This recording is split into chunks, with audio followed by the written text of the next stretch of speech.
take a picture button? Yes. So it turned on? Yes. Oh, yay. Dylan. My friend Timmy. BFFs.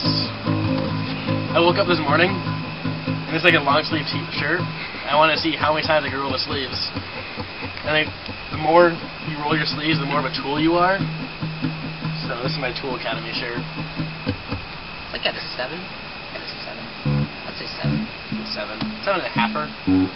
Halfer for the walkie-talkie reference. Niner. Niner. You call it from a walkie-talkie? No. Cordless. Cordless phone. New Motorola's, they have the... So, chirp your friends? Chirp. I'm pretty sure it's not chirp, but... Yeah, because like the commercial, like the black guy is like, where you at? Chirp! Oh, and then they're like big fat bubbles. It's crazy how me and Timmy became friends. Like, we went to this academy school because we sucked at regular school. It's not that we sucked, it's that we didn't try. A little bit both. And like we walked into this class, and it was like the first day of classes, and it was like a computer class. And like me and Timmy like totally like fight each other, like total tools at first, like totally hated each other. That was a big douche. Your friends were like them. You gotta hate before there's love. Oh, like we like totally like hate each other. Like I walked into this class, and like this entire classroom was full of like Native Americans, African Americans, and pregnant chicks. And Timmy's like the only like decent other white guy. Not that I'm racist, just a little. But Timmy's like the only like decent like white kid. And like I thought this kid was a total tool, but there's like one empty chair just right next to Timmy, and Timmy's like, I'm like, oh, there's my seat. So like I go and like sit down and like I was feeling feisty. And like 5 weeks later, we were the only two left in that class. Like everybody else got like kicked out and like failed out or like dropped out, whatever. And like we were the only two kids left in this class. Made me feel pretty good because I didn't even think I was trying. But like, and we still sat next to each other. You know, the entire classroom was empty.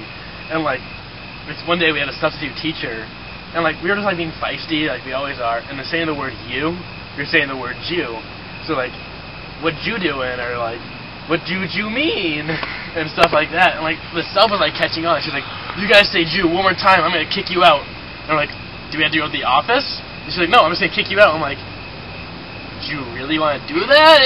Like, she's like, just leave and stuff. And so like, me and Timmy were like, bail? Bail. Like, so we bailed. The whole class was empty after that. And like, we're like, you want to go like Burger King or something? And like, so like Jew jokes brought us together as friends. So my balcony. These are my nipples. And this is my balcony. The school's full of people, like when you, like, usually when you, like, talk to a chick, she'd be like, hey, how's it going and stuff, and then, like, she'd show you your kids, like, she'd have, like, in her, like, purse or whatever, and she'd show you your kids. School one day, I got in my car, and I get this picture message from Timmy, and I was just with Timmy, so I was like, what the fuck, and, like, this thing, I realized, like, it's like a pregnancy test, and he called me, he's like, bro, walking through the parking lot, found this pregnancy test, little plus on it. Positive pregnancy, right? And the parking lot of a school. School parking lot. Like, that's just awesome. It got to the point where I was pretty ridiculous in school. I got in trouble a lot, to the point where I was in like the office every day. Oh, but he got a tattoo on his ass, right? I had a tattoo on my ass. And then the next day, I was walking across the office, and it had glass doors, and I walk past, and I turn around, and I'm like, that was Dylan, right? And then I go in, I look, I pull in the door, and I'm like, Dylan, what are you doing? There's a security guard officer there, and that's when I noticed he had handcuffs on. And then all he got to say was, my new tattoo!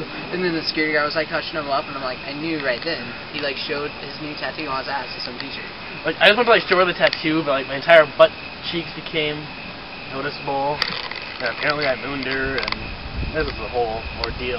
That was the same teacher that I got, I stapled my arm. One day in that class, same teacher. I stapled my arm, and then she like walked past, she's like, oh my god, what's up? Like, it's just a staple, I was just playing around or whatever.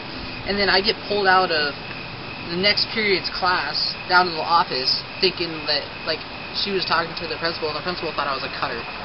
Like, he wanted, like... Junior year, Like we didn't do like any assignments at all. Like we just took our Game Boys to school and we played Pokemon all year long. Got so far on it. And, like it got to like the end of the year where like we were about to fill up our classes and like they had like do all the extra assignments to make up because all we did was play Pokemon and go. Yaw! We had to create a newspaper once for English class. Yeah. We had to create like a newspaper for English class, and then we it was me, him, and this like one other like totally fucking ridiculous kid, and we named our newspaper the Daily Shocker, and like we were like, oh, like you know, like shocking news, but like really it was the Daily Shocker. And she's like, I don't get it. Why do you guys laugh every time you say shocker? What's so funny about it?